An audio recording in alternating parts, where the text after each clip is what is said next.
आईला बाळ जवळ घेऊन आनंद मिळतो आणि बाळाला आईच्या जवळ जाऊन आनंद मिळतो.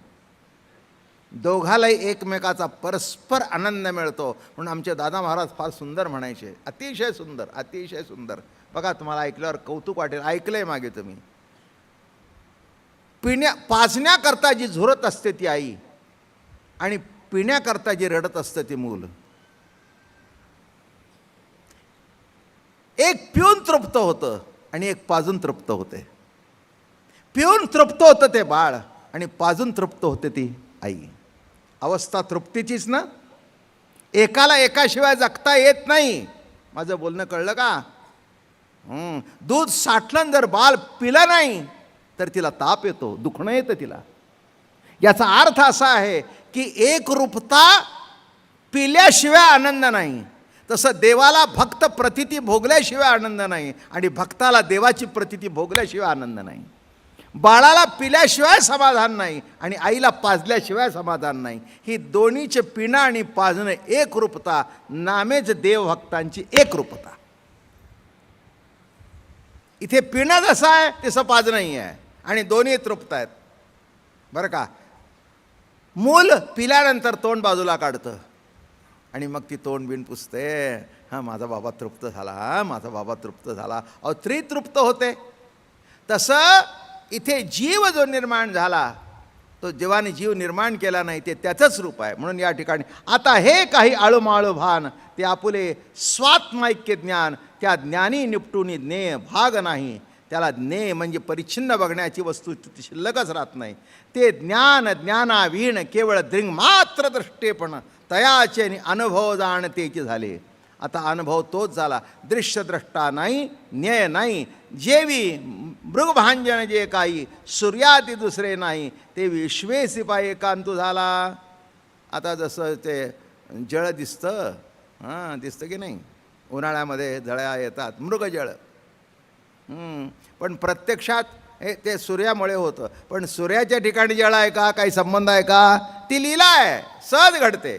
तसं तेवी जेवी रज्जूची अंगी उरग नवेसी रचू तसा किंवा खांबी झाले पुरुषभान, तो खांबासीने व पेपिशून. पुढे जाऊ दे, जास्ती काही वाचायची गरज नाही. भलते उनी देवे भलतेनी भक्त व्हावे, बैसला तेथ राणी अकर्मोहा. काय म्हणतायत बघा. कसं झालं म्हणाले या ठिकाणी. आता देवाच्या दाटणी देऊळ झाली आटणी, देश काळादी वाहनी येईची ना. इतके देव भरले की देवाच्या दाटणी देऊळ झाली आटणी. क्षमा करा, पण आपल्या घरात जी जुनी देवारे आहेत ना, ते प्रत्येकाचे देवारे इतके देवाने भरलेले असतात. आता काही माणसं स्वतंत्र झाली त्यामुळे काही प्रश्न नाही. पूर्वी लग्नात टाक करायचे. टाक म्हणजे ते पत्रे, त्याच्यावर ते शिक्का उमटलेला असायचा. नाथ महाराजांनी काशीच्या यात्रेला गेले. कशी ब्रह्मस्थितीची अवस्था आहे बघा. काशीच्या यात्रेला गेले, गुरुला स्नान घालायचं होतं आणि काशीच्या घागरीने स्नान घालायचं, गंगाजलाने. म्हणाले मला ती भांडणं झाली, मागचं सांगत नाही. म्हणजे देवानी वाद घातले त्या प्रसादावरून. तेव्हा ते म्हणाले माझ्या इच्छा आहे की माझ्या गुरुमाय आणि गुरुमाऊलीला गंगा स्नान घालावं. मग कावड घेऊन येत होते परत. तितक्यात एक लक्षात घ्या, हे सगळे जे त्यांच्याबरोबर होते पैठणचे, ओम नमो भगवते वासुदेवाय, ओम नमो भगवते वासुदेवाय, ओम नमो भगवते वासुदेवाय, यांनी काय सुरुवात केली होती माहिती आहे का? स्वामी जनार्दन गुरु जनार्दन, स्वामी जनार्दन गुरु जनार्दन, स्वामी जनार्दन गुरु जनार्दन, हे भजन सुरू केलं. जे बरोबर होते ना, अहो म्हणाले देवाचं नाव घ्या, माणसाचं काय घेताय? तो जनार्दन तुमचा किल्लेदार आहे. हां, किल्ल्याचा मालक आहे. दौलताबादला तो किल्ल्याचा किल्लेदार आहे. अहो माणसाचं नाव काय घेता? ते म्हणले तुम्हाला जो माणूस वाटतो तो मला जनार्दन वाटतो. स्वामी जनार्दन गुरु जनार्दन. अहो कुठे आहे? ते म्हणले कुठे आहे काय विचारता? सर्व ठिकाणी माझा सद्गुरुराज विस्तार पावलेला आहे. तितक्यात उन्हाळ्याचे दिवस होते, दुपारची वेळ होती आणि त्या कावडीला एक गाढव आलं आणि हुंगू लागलं. आता हे टवाळ होतेच. ओ म्हणले, महाराज तुमचे गुरु आलेत, तुमच्या गुरुला तहान लागली आहे. सर्व ठिकाणी जर जनार्दन आहे तर त्याच्यात सुद्धा आहे. अगदी मायबाप तुमचं म्हणणं बरोबर आहे. काय गंमत आहे. त्याला काय पिताही ना. मग थाळी काढली, त्याच्यात घागर ओतली, एक घागर ओतली, दुसरी सुद्धा पिले. आणि दुसरे ओतायच्या टायमाला ते म्हणले, नका देऊ आमच्यातलं. ते नाही म्हणले, माझ्या गुरुला माझंच पाणी लागेल, पुन्हा जाऊन घेऊन येईन. माझ्या गुरुला. आता तुम्ही म्हणाल हे काय आहे. हे काही नाही. देवोची झाला भक्त, भक्तची झाला देव, शिष्याची झाला गुरु, गुरुची झाला शिष्य. इथे काही निराळं काही राहिलेलं नाही. तोच अद्वैत भक्ती. मग आता मला सांगा, कोण दिसला? त्यांना गाढव टिकेनी म्हटलं, पण नाथ महाराज त्या टिकेला सुद्धा टिकले. माझं बोलणं कळलं का? म्हणून कोण म्हणणारे होते यांचा व्यापक उल्लेख आहे, पण नाथ महाराजांचा पर्टिक्युलर उल्लेख आहे. कोण म्हणले यांचे नाव माहिती नाहीत, तिथल्या गावातली मंडळी. पण नाथांनी काय केलं, गाढवाला जेव्हा एक घागर दोन घागर, पण पुढचं माहिती आहे का? इथे पाणी पिले एवढं खरं आहे, पण पैठणला जेव्हा नाथ आले तेव्हा श्रीखंड्याच्या रूपाने नाथांच्या घरात पाणी भरावं लागलं. पाणी भरावं लागतं. काय केलं? जनार्दनाची कृपा, दत्तात्रयाचा प्रसाद. कुणाचा प्रसाद? कावडीने पाणी ज्या घरी चक्र पाणी वाहे, ज्या घरी चक्र पाणी वाहे, अनन्य भक्ती भावे, अनन्य भक्ती भावे, निळा वंदित्याचे पाये. कावडीने पाणी ज्या घरी चक्र पाणी वाहे. इथे दोन घागऱ्या पाणी पिले, पण कायम तिथे घागर भरून. कर्नाटकातल्या ब्राह्मणाचा वेश घेऊन आले, काळे कुळकुळीत, बरं का. आणि त्याच्यातली कथा मोठी गोड नाही, चला सांगतो. आता आलाय ओघाने तर काय. दोन कामं त्यांच्याकडे होती, पाणी भरायचं आणि चोपदारकी करायची. नाथ कीर्तनाला उभे राहिले की त्यांच्या मागे चोपदार करायचे. आता माझ्याबरोबर 2-4 माणसं असतात, कोणी पायावर पडतो, कोणी नीट पाया पडत नाही, कोणी आपल्या पाया पडण्याचं बघतात, पण मी पडीन की का नाही याचा विचार करत नाहीत. माझा पाय उचलायच्या टायमालाच नेमका पायमध्ये हातमध्ये घालतात. पण बाबा महाराज आता थकलेले आहेत, त्यांचा जर तोल गेला तर त्यांना किती त्रास होईल. नाही ठीक आहे, त्यांचं काही भक्तिभाव काही चुकला नाही. त्यांना असं वाटतं कसं का होईना एकदा महाराजांचं दर्शन 1 महिन्यात का होईना, त्याबद्दल आदर आहे. पण त्याच्याकरता चोपदार. आणि तो चोपदार कोण? विठ्ठलनाथजी. तुम्हाला आता काय, तो काय सोडायचा काय? जर असा तसा बनकर धरून काढायचा, नाही ऐकलं तर गचकन गुत्ता मारायचा. शेवटची अर्जुनाची अवस्था म्हटली दयनीय होती. कृष्ण परमात्मा जेव्हा निघून गेले धामाला आणि तिथून परत आले, शक्तीच गेली, खलास. अहो तिथे पेंढार समाजाच्या ज्या काही वन्य जाती होत्या त्यांच्यावर वाद झाला आणि त्यांनी ठोकला, त्याला बायकांनी ठोकला. म्हणजे ट्रॅजेडी आहे मोठी. ट्रॅजेडी वगैरे काही नाही, त्याच्यातलं वर्म सांगतो. चैतन्यच निघून गेल्यानंतर त्या प्रेताला बडवण्यात तरी अर्थ काय? माझं बोलणं कळलं का? संगती सांगतो मी. तुम्ही म्हणाल एवढ्या लोकांना अर्जुनाने मारलं, अरे पण बरोबर आहे ना, त्यावेळेला रथ हाकणारा कोण होता? आता रथ हाकणाराच रथावर जर नाही तर रथ कुठेही जाऊन खड्ड्यात पडणारच ना. साधा सरळ सिद्धांत आहे. एकाने मला प्रश्न विचारला, तो अर्जुन असा कसा पडला? अरे म्हटलं तुम्ही लक्षात घेत नाही आहे.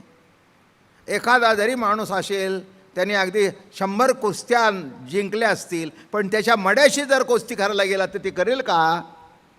तसं अर्जुनातला कृष्ण हा चैतन्य होतं. ते संपल्यानंतर सगळी संपली. मी काय कशाकरता दृष्टांत देतो खाली येऊन, म्हणजे जरा समजत जमतत वर जावं. आता भूमिका काय? वरच्या लेवलला असं म्हटलं जातं, कृष्ण म्हणजे नरनारायणाचा अवतार. अर्जुन आणि कृष्ण दोन्ही एक रूप, दोन्ही एक रूप.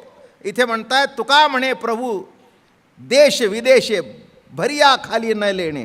कुठेही जावं जिथे बघावं एका जनार्दना बंदा कोण आहे? एक जनार्दन, एका जनार्दन. सर्व ठिकाणी बघितलं तर जनार्दन आहे. मागे वळून बघितलं तर लगेच हातात काठी घेऊन उभे.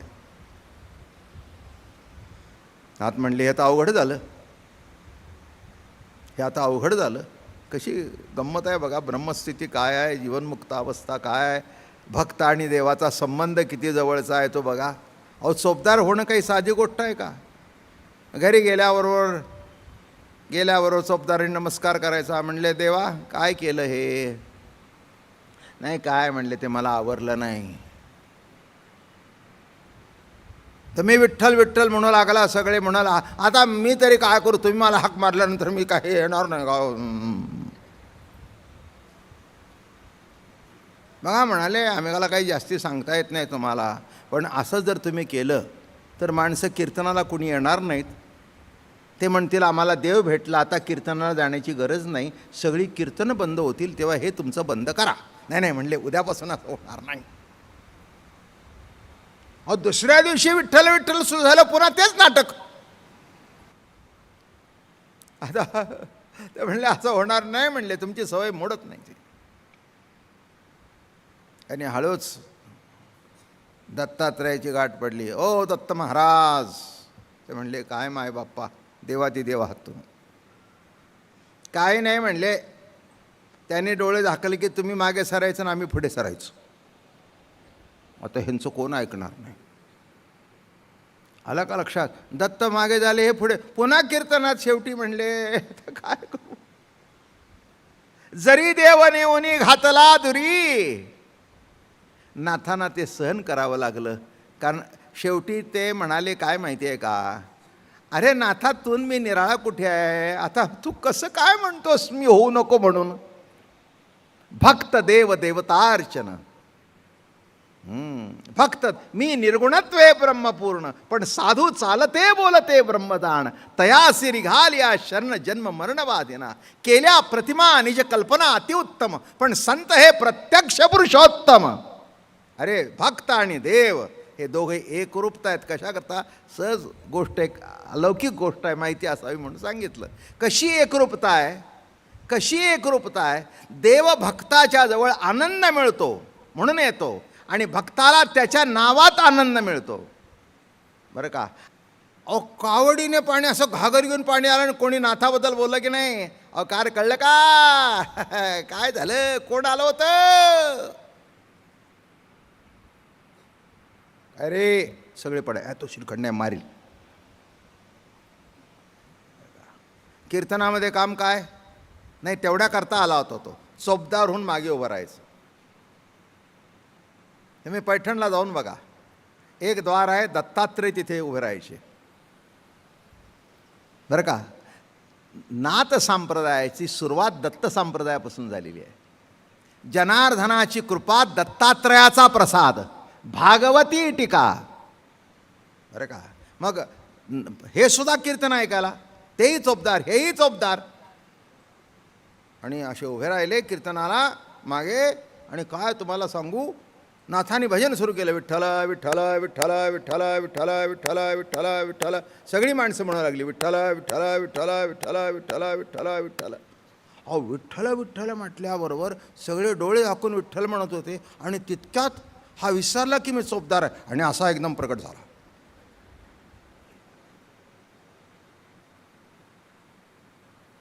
काही माणसांच्या लक्षात आलं, ते म्हणजे मागे बघा की, मागे बघा की. अहो एक 5 मिनिटात अख्ख्या देवळातली माणसं सगळी मागे बघतायत. नाथाने डोळे दाखवून विठ्ठल विठ्ठल चालू आहे, विठ्ठल विठ्ठल चालू आहे. नाथ म्हणाले मी एकटाच म्हणतोय, समोरचे का म्हणत नाहीत? अहो देव दिसत नाही तिथपर्यंत विठ्ठल म्हणणार, देवच दिसल्यानंतर विठ्ठल म्हणायची गरजच का?